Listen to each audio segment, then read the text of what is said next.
Sooty's demise. We buried Dubh in the back garden. I did the spade work, digging a 2-foot hole the day before.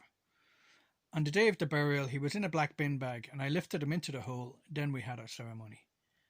My plan was that this ceremony would help teach our children, who were quite young then, about love and loss, and how life will sometimes be sad, and we have to honour and respect that, and all living creatures, human and animal, while we have them. Our next-door neighbour had diplomatically rung the day before, asking me to come over, and she showed me the dead cat in a black bin bag. "Is it yours?" she asked. I didn't want the little ones to see it lying on the road. I thanked her for her kindness, and taking the bag, I sauntered discreetly through the back gate of our house.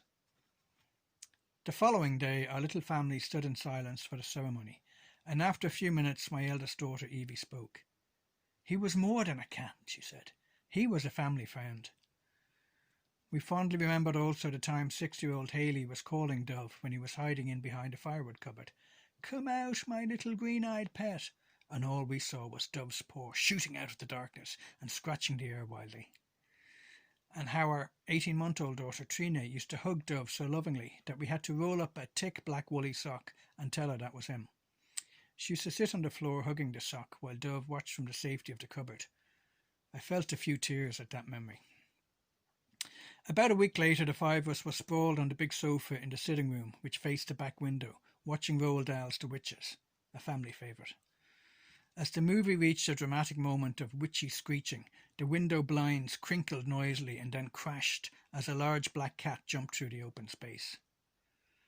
The cat stepped over the remains of the wrinkled blinds and bounded across the carpet towards us. I sat back in fright as my eldest daughter screamed.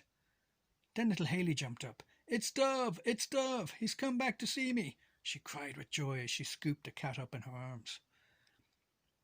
As soon as I recovered my composure, I started thinking about my next lesson for the children, which would have to be on the subject of reincarnation.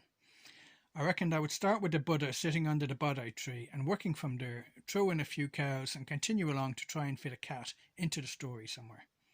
This would be a mighty bedtime story when it was finished, I said to myself, proud of my creative ingenuity, and took myself off to the study to practice in the mirror. Yes, indeed, you are on to something here, my friend. I wrote a fantastic speech. Well, in my humble opinion anyway, but in the end it wasn't needed. It did take a thorough examination of Dubh, including testing him with his favourite treats and a little bit of local investigation, to discover I had buried a cat from 2 streets over named Sooty, which had belonged to old Mrs. O'Riordan.